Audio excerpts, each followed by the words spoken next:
പക്ഷെ മൂവിയിൽ വരുമ്പോൾ നമുക്ക് ടെക്നിക്കൽ സൈഡായാലും ഇപ്പം ഓരോരോ ഷോട്ട്സ് എടുക്കുന്നതാണെങ്കിലും ഒക്കെ ഭയങ്കര ഡിഫറെൻ്റ് ആണ്. സോ എനിക്ക് വലിയൊരു എക്സ്പീരിയൻസ് ആയിരുന്നു. അത് സെയിം ടൈം മൂവിയിലേക്ക് വരിക എന്ന് പറയുന്നതായിരുന്നു വലിയൊരു എക്സ്പീരിയൻസ്. അത് എത്രത്തോളം ഉണ്ട്, എങ്ങനെയുണ്ട് എന്നൊന്നും ഞാൻ ജഡ്ജ് ചെയ്തിട്ടില്ലായിരുന്നു. സോ ഇതൊരു വലിയൊരു ഓപ്പർച്യൂണിറ്റി ആയിട്ട് ഞാൻ കാണുന്നു.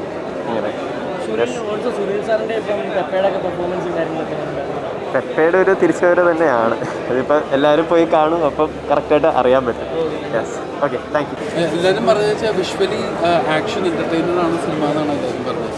അപ്പോൾ അതുകൊണ്ട് അതിൻ്റെ പരിപാടികളാണ് ഞാൻ എല്ലാവരും കണ്ടുകൊണ്ടിരിക്കുകയാണ്.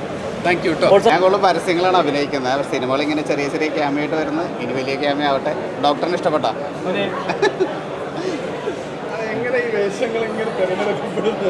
ഞാൻ തിരഞ്ഞെടുക്കാനല്ല, എന്നെ തിരഞ്ഞെടുത്തതാണ്.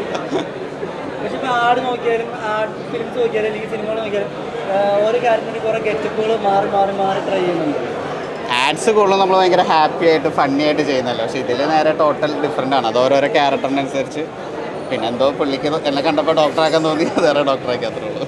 ഈ ഷെരീഫ് മുഹമ്മദ് പടങ്ങൾ അല്ലെങ്കിൽ ക്യൂബ്സിൻ്റെ പടങ്ങളിൽ ഇങ്ങനെ സാന്നിധ്യമായിട്ടുണ്ടാവില്ലേ? അല്ല, ചാൻസ് ചോദിക്കലാണല്ലോ നമ്മുടെ ഇത്. ചോദിക്കും, കിട്ടുകയാണെങ്കിൽ അഭിനയിക്കും. എല്ലാ പടങ്ങളിലും ചോദിക്കും, എല്ലാ ഡയറക്ടേഴ്സിൻ്റെ അടുത്തും ചോദിക്കും. Okay, thank you. കുറേ കാലത്തെ സ്വപ്നമാണ്, കുറേ കാലത്തെ കഷ്ടപ്പാടിലാണ് ഇങ്ങനെ ഫിലിമിലെത്തിയിട്ടുള്ളത്.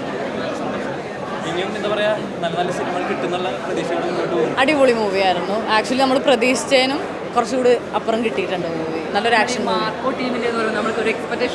എക്സ്പെക്ടേഷൻ എന്തായാലും ഇവിടെ ഫുൾഫിൽ ചെയ്തിട്ടുണ്ട്. ബിക്കോസ് ആ ഒരു ഇടിയും കാര്യങ്ങളും ആക്ഷൻസ് ഇമോഷൻസ് വർക്കൗട്ട് ആയിട്ടുണ്ട്. എല്ലാം കൊണ്ടും അടിപൊളി. ഷെരീഫിക്ക പെപ്പയുടെ ഒരു ആക്ഷൻ സീൻ നമ്മൾ എപ്പോഴും കാണാറുണ്ട്. അതെ, വേറൊരു വേരിയേഷൻ നമുക്ക് കാണാൻ വേണ്ടി ഉറപ്പായിട്ടും. ബിക്കോസ് ആനയുടെ കൂടെയുള്ള ആ ഒരു ആക്ഷൻ സീക്വൻസും കാര്യങ്ങളും ആക്ച്വലി പടം first to last maximum actions കയറിയിട്ടുണ്ട്. എന്തായാലും പിള്ളേർക്കും എല്ലാവർക്കും ഇഷ്ടപ്പെടും, ഫാമിലിക്ക് എല്ലാവർക്കും. സൂപ്പർ സംഭവങ്ങൾ. എന്തായാലും ഇൻ ടോട്ടൽ മൂവി അടിപൊളിയായി തൂക്കിയിട്ടുണ്ട്. പെപ്പ